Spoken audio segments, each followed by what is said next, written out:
Welcome to my channel, Just Mommy Traveling with Imagination.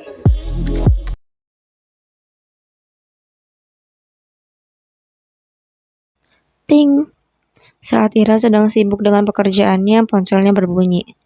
Ada notifikasi pesan singkat masuk. Ira pun mengecek notifikasi tersebut. Mau ngapain di? Batin Ira saat melihat pesan tersebut dari Bian. Lalu Ira pun membacanya. Ira pikir isi pesannya akan sama seperti sebelumnya.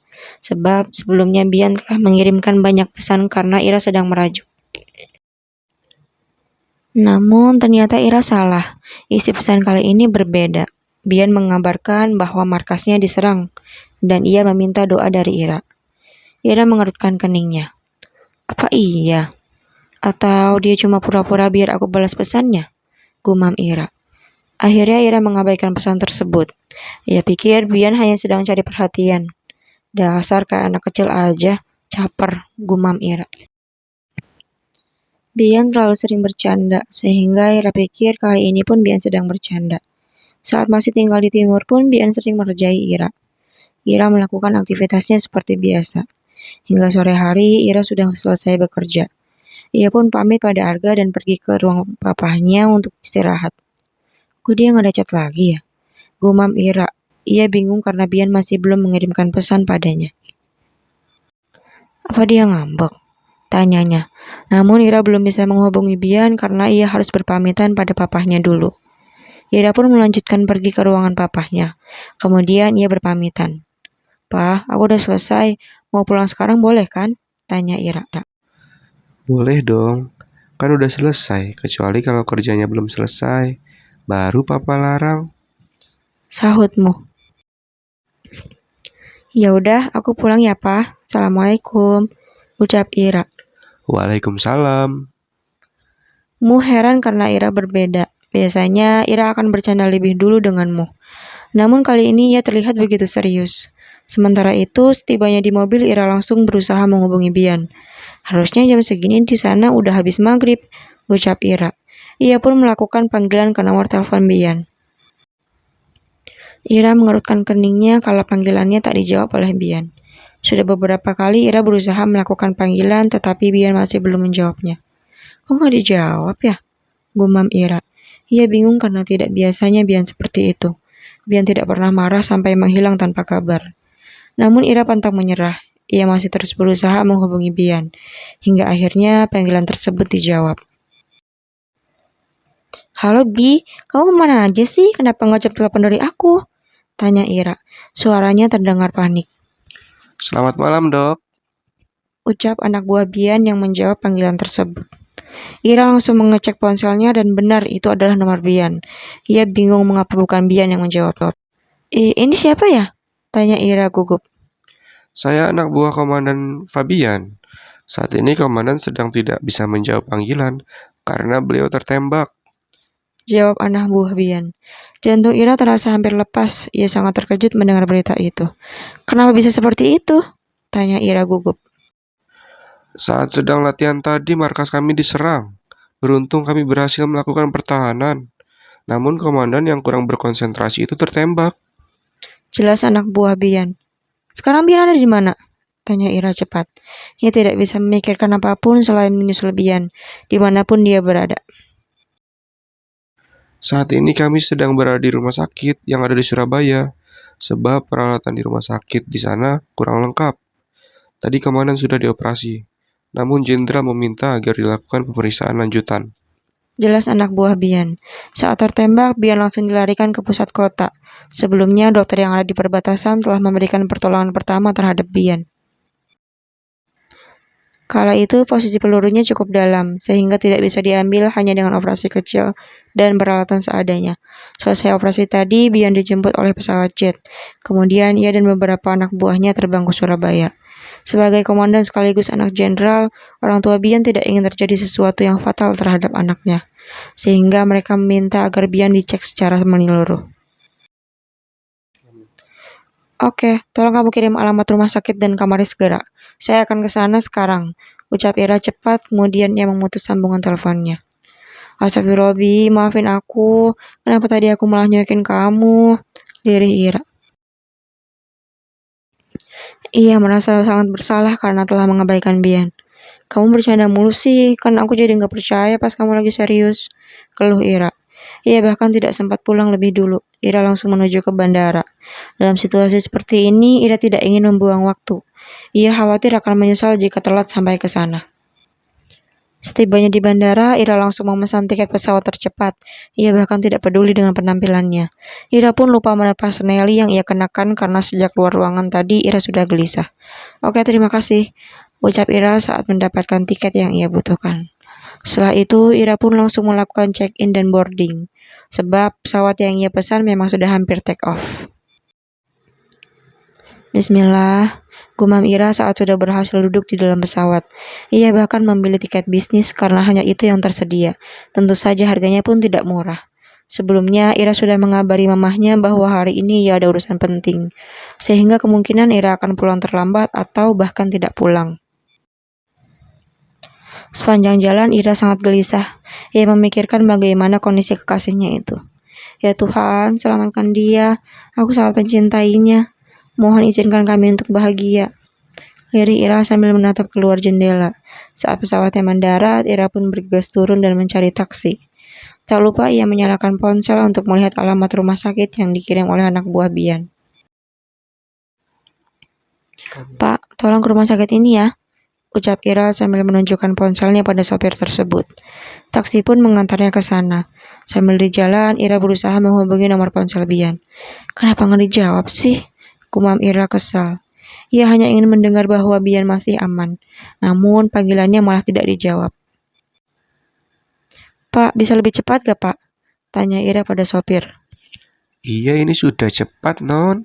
Tapi jalanannya memang sedang ramai. Jawab sopir. Akhirnya Ira hanya bisa pasrah sambil berusaha menenangkan hatinya yang gelisah. Beberapa saat kemudian ia sudah tiba di lobi rumah sakit. Ira pun segera turun dan mencari ruangan yang disebutkan oleh anak buah Bian. Berhubung ini kali pertamanya Ira ke tempat itu, ia sedikit kebingungan. Akhirnya Ira bertanya pada staf rumah sakit yang ia temui. Maaf mas, kalau ruangan teratai 5 ada di mana ya? Tanya Ira gugup. Staf pun menjawab dan memberikan arahan. Namun ia bingung karena Ira berpakaian seperti dokter. Sehingga ia pikir Ira adalah salah satu dokter rumah sakit itu. Sebab ia pun merupakan staf yang baru. Oke, terima kasih, jawab Ira setelah mendapat jawaban. Ira pun langsung berlari menuju ruangan tersebut. Beberapa saat kemudian, Ira sudah tiba di depan ruangan Bian. Dengan napas terengah-engah, Ira mengetuk pintu ruangan itu dan membukanya. Ceklek. Beberapa jam sebelum Ira tiba di Surabaya. Gimana? Tanya Bian yang ternyata berada di samping anak buahnya. Katanya dokter Ira mau kesini, Dan. Sahut anak buah Bian jujur. Bian pun langsung sumringah. Alhamdulillah, lumayan bisa melepas rindu sebentar. Batin Bian. Dan, kok malah ngelamun? Tanya anak buah Bian. Ia heran karena Bian tak meresponnya. Gak apa-apa, terima kasih ya. Sahut Bian. Sebenarnya kondisi Bian tidak terlalu parah. Hanya saja orang tua Bian memaksanya untuk tetap pergi ke Surabaya. Bahkan awalnya mereka meminta Bian untuk terbang ke Jakarta. Namun kemudian mereka meralatnya dan meminta Bian diperiksa di Surabaya saja. Sebab mereka kasihan jika Bian harus bolak-balik ke Jakarta. Saat Ira menghubunginya tadi, Bian sengaja tidak menjawabnya. Ia ingin tahu seberapa khawatir Ira padanya. Hingga kemudian Bian memiliki ide untuk meminta tolong pada anak buahnya. Ia sengaja mendramatisir kondisinya agar Ira khawatir. Kalau dia datang nanti, kalian jangan katakan apa-apa. Pokoknya jangan sampai keluar satu kata pun dari mulut kalian. Paham? Pinta Bian yang sedang terbaring di tempat tidur itu. Siap, Komandan? Sahut mereka tegas. Oke. Ucap Bian. Akhirnya ia bersantai dengan gembira sambil menunggu kedatangan Ira. Bian sudah tidak sabar ingin segera memeluk calon istrinya itu. Berulang kali Bian melihat ke arah jam. Ia merasa Ira sangat lama. Beneran dia mau kesini? Tanya Bian. Bener, Dan. Malah tadi aku udah ngirim alamatnya. Namanya juga harus naik pesawat. Pasti butuh waktu, Dan. Ujar anak buah Bian. Iya, tapi aku udah rindu. Batin Bian kesal. Kalau gitu kalian keluar sekarang. Pinta Bian. Loh, kenapa Dan? Tanya anak buah Bian. Pantau Ira, kalau dia sudah datang, segera infokan ke aku. Pinta Bian. Pakai telepon Dan. Tanya anak buah Bian lagi. Bian langsung memelototi anak buahnya. Jangan, pakai surat pos aja. Sahut Bian. Hah? Ya iyalah pakai telepon. Masa kayak gitu aja harus diajari sih? Sentak Bian. Ia kesal karena anak buahnya itu kurang pintar. Namun kemudian ia meringis kesakitan karena terlalu banyak bicara. Sudah, kalian jangan ajak aku bicara terus. Sana pergi. Uzir Bian kesal. Siap Dan. Jawab mereka lemas. Mereka pun meninggalkan ruangan Bian menuju ke lobi untuk memantau Ira. Sepertinya sebentar lagi kita akan dapat kakak ipar. Gumam anak buah Bian pada temannya. Iya, mungkin jika tidak ada aturan ini itu, komandan akan langsung menikahinya secara siri. Sahut temannya. Jenderal bisa mengamuk jika tahu anaknya menikah siri. Itu dia, makanya sekarang jadi komandan yang sering uring-uringan. Sudah kebelet tapi belum bisa nikah. Hahaha. Mereka malah asik menggibahi Bian. Setelah itu mereka pun menunggu di lobi. Oke, kita pantau dari sini. Mata kau jangan sampai berkedip, takutnya nanti dokter Ira lewat. Kita tak tahu. Ucap anak buah Bian. Palamu tak berkedip. Yang ada bukannya dokter Ira, nanti mataku malah silinder. Enak saja tak berkedip. Kau ini, itu kan hanya paribasa. Maksudnya pantau terus, jangan sampai lengah. Kau juga. Akhirnya mereka berdua serius memandangi pintu masuk lobi utama rumah sakit itu. Mereka yakin Ira yang datang dari luar kota pasti masuk lewat sana. Berapa lama lagi dia akan tiba? Lirih anak buah Bian. Entahlah, tapi rasanya leherku hampir kaku karena sejak tadi tidak menoleh. Siapa suruh tak menoleh? Kan kita ini diminta memantau pintu masuk. Yang melihat kan mata, bukan leher. Memangnya kau pikir aku burung hantu yang matanya bisa berputar 360 derajat, ha? Kalau aku menoleh, otomatis mataku ikut menoleh. Anak buah Bian itu malah sibuk berdebat. Hei, kau.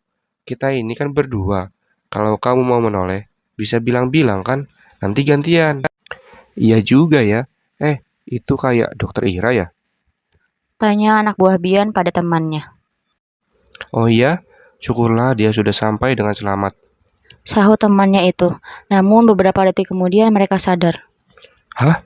Dokter Ira? Tanya mereka kaget. Ayo, telepon komandan.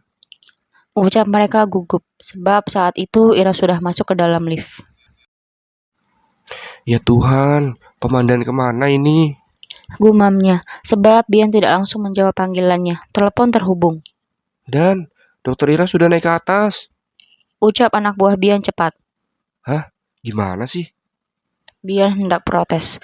Namun ia ingat bahwa dirinya harus bersiap. Sehingga Bian pun langsung memutuskan sambungan teleponnya. Ya Tuhan, punya anak buah nggak ada yang becus. Masa Ira udah naik, dia baru laporan. Keluh Bian. Padahal Bian ingin berakting dengan memanaskan wajahnya di dekat lampu.